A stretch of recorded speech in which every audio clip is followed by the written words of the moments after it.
Hi friends, இன்றைக்கி நான் உங்களுக்கு செஞ்சு காணிக்க போகிற ரெசிபி வெஜிடபிள்ஸ் எல்லாமே போட்டு க்ரீமியாக ஒரு பேக்ட் பாஸ்தா எப்படி பண்ணுறது அப்படின்னு காணிக்கிறேன். ஸோ ஃபஸ்ட்டு தண்ணியை வந்து கொதிக்க வைங்க. அதில் தாராளமாக சால்ட் போட்டுக்கோங்க. நான் யூஸ் பண்ணுறது டிசானோவோட பெண்ணை பாஸ்தா தான். ஸோ அதை வந்து நம்ம தண்ணியில் போட்டு பேக்கேஜ் டைரக்ஷன் படி அதை வந்து குக் பண்ணி எடுத்து வச்சிடலாம். ஸோ இப்போது ஒரு பேனில் ஆலிவ் ஆயில் ஊற்றிக்கோங்க. அதில் நிறைய சாப் பண்ண பூண்டு போட்டு கார்லிக் போட்டு நல்லா சாட்டே பண்ணுங்கள். இதில் எந்த வெஜிடபிள்ஸ் வேணாலும் ஆட் பண்ணலாம். நான் capsicum, carrot, broccoli, green and red capsicum add பண்ணியிருக்கேன். கேப்சிகம் ஆட் பண்ணிவிட்டு நல்ல ஹை ஹீட்டில் ஒரு 2 minutes சாட்டே பண்ணுங்கள். அந்த வெஜிடபிள்ஸில் உள்ள ரா ஸ்மெல் வந்து போகணும். இப்போ இதுக்கு தேவையான அளவு உப்பு, அதுக்கப்புறமாட்டு மூடி போட்டு ஒரு 2 to 3 minutes அதை வந்து ஸ்டீம் பண்ணுங்கள்.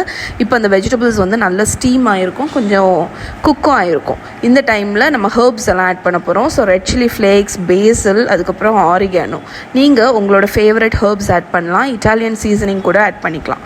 ஹர்ப்ஸ் ஆட் பண்ணிவிட்டு அதையும் ஒரு குவிக் டாஸ் மாதிரி கொடுத்துருங்க. இப்போ நீங்கள் இதில் வந்து கொஞ்சம் பாஸ்தா சாஸ், இல்லாட்டி பீஸா சாஸ், இல்லாட்டி டொமேட்டோ கெச்சப், இந்த 3ல் ஏதாவது ஒன்று ஆட் பண்ணிக்கலாம். நான் வந்து டொமேட்டோ கெச்சப் தான் ஆட் பண்ணுறேன். இது வந்து லைட்டாக ஒரு டேங்கினஸ் கொடுக்கறதுக்கு வேண்டி. ஸோ இதை நல்லா மிக்ஸ் பண்ணி ஆஃப் பண்ணி எடுத்துருங்க ஒரு பவுலில். இப்போ அதே பேனில் பட்டர் ஆட் பண்ணிக்கோங்க. அண்ட் என்னோடய கடாய் வந்து அகாரோடது. இதோட லிங்க் நான் கீழே ப்ரொவைட் பண்ணுறேன். அண்ட் பாஸ்தாவோட லிங்க்குமே கீழே ப்ரொவைட் பண்ணுறேன். இப்போ வந்து பட்டரில் மைதா மாவு போட்டு கொஞ்சம் மிக்ஸ் பண்ணிவிட்டு வெஜிடபிள் ஸ்டாக் இல்லைனா சிக்கன் ஸ்டாக் ஊற்றி நல்லா மிக்ஸ் பண்ணுங்கள். கூடவே பால் அதையும் ஊற்றி நம்ம வந்து ஒரு தின்னான ஒயிட் சாஸ் மாதிரி ரெடி பண்ண போகிறோம். ஸோ இதை நல்லா மிக்ஸ் பண்ணுங்கள். இது கொஞ்சம் இந்த மாதிரி க்ரீமியாக கொஞ்சம் திக்காகும்.